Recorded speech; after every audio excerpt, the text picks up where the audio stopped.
एक अच्छी छोटी छतरी को एक उड़ाऊ महिला द्वारा हर अद्भुत जगह छिपाने की कोशिश की गई। साथ ही एक सोने का हार और एक पन्ना की अंगूठी भी फिर वह बिना जल्दबाजी के बाथरूम में आई, छोटी छतरी का सामान टॉयलेट सीट में फेंक दिया। हालांकि महिला का यह चींटियों जैसा काम पति को इसके बारे में कुछ भी पता नहीं था। उसने सोचा कि उसका यह तरीका बिल्कुल सहज था। हालांकि उसकी सुंदर कल्पनाएं पति की नई माइक ने नानी इसलिए रखी क्योंकि घर में एक बच्ची की देखभाल करनी थी। जब माइक ने केली को लड़की की स्थिति बताई तो उसकी पत्नी लूसी भी वहां आई।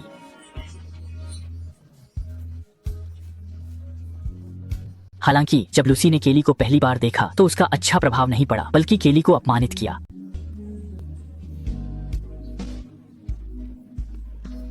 अनजाने में लूसी ने केली को अपमानित करने का उद्देश्य स्वाभाविक रूप से उसे नीचा। इसके तुरंत बाद लूसी ने माइक की अनुपस्थिति का फायदा उठाकर अपनी तिजोरी खोली, मौका देखकर अंदर से चाकू निकाला। लेकिन जब वह गर्व से भरी थी, केली ने अचानक दरवाजा खोला और यह दृश्य देख लिया।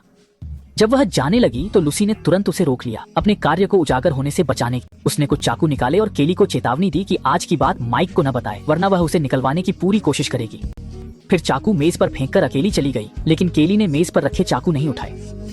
इसके तुरंत बाद केली लड़की के साथ खेल रही थी, तभी पाया कि लड़की के हाथ भूख से भीगे हुए थे। जब वह इससे बहुत हैरान हुई तो लूसी भी बाहर आई, लेकिन अनजाने में लड़की के खिलौने से फिसलकर गिर गई। गुस्से में आकर उसने अपना सारा गुस्सा लड़की पर उतारा, फिर लड़की के हाथ से गुड़िया छीनकर बेरहमी से उसे फाड़ दिया। उसकी इस हरकत ने लड़की को भी गुस्सा दिला दिया। फिर उसने सीधे लूसी को सोफे पर धक्का दे दिया।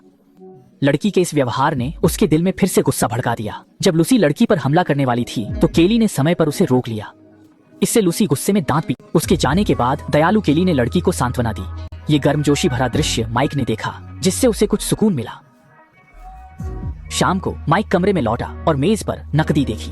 जब वह हाथ में पैसे देख रहा था, उसने जल्दी से कैबिनेट खोला और तिजोरी चेक की, पर अंदर का पैसा गायब था। फिर वह जल्दी से लूसी के पास गया।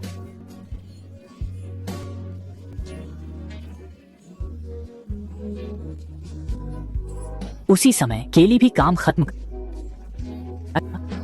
के पास इतना महंगा बैग है, सीधे केली पर शक किया। तो माइक ने केली से पूछा, पर सीधे नहीं कह सका, बस कहा कि इतना सुंदर बैग महंगा लगता है। केली ने बताया कि बैग दोस्त ने दिया था। फिर बैग खोला, जिसमें लिखा था कि केली के जाने के बाद माइक लूसी के पास आया, पर सच नहीं बताया, बस कहा कि केली ने पैसे नहीं लिए। अब से केली पर लूसी का बदला शुरू होने वाला था। अगले दिन जब लड़की फोन पर खेल रही थी, लूसी ने बदला लेना शुरू किया। पहले से साफ घर में जानबूझकर पूरे घर में स्नैक्स बिखेर दिए, फिर जमीन पर जानबूझकर दूध गिरा दिया, पर इससे भी उसका गुस्सा शांत नहीं। फिर प्लेट तोड़ दी। आवाज सुनकर केली तुरंत बाहर आई।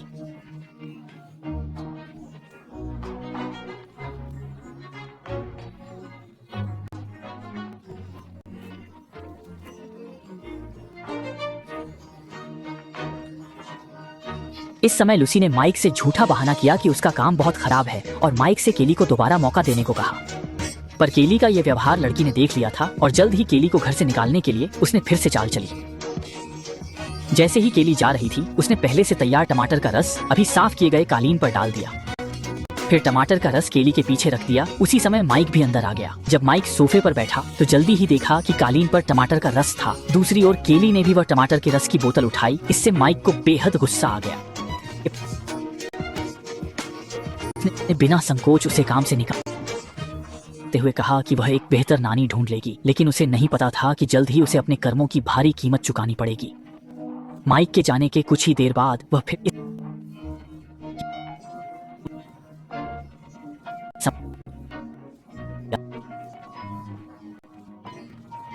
और जानबूझकर नखरे दिखाते हुए पूछा कि वह खुश क्यों नहीं है। फिर माइक ने उसे अपनी आंखों से देखने को कहा कि उसने क्या, और हुक लेकर लूसी की स्कर्ट पर लटका दिया। अप्रत्याशित रूप से इससे पहले कि डेविड लूसी को भगा पाता, उसकी स्कर्ट भी अचानक फट गई और उसके शरीर पर छिपे गहने भी जमीन पर बिखर गए। यह दृश्य देखकर माइक दंग रह गया। उसे उम्मीद नहीं थी कि इन दिनों चोरी हुई चीजें लूसी की होंगी। धोखेबाज लूसी को भगाने के बाद माइक को अचानक एहसास हुआ कि उसने केली के साथ गलत किया था, इसलिए वह तुरंत उसके पीछे भागा। केली, रुको।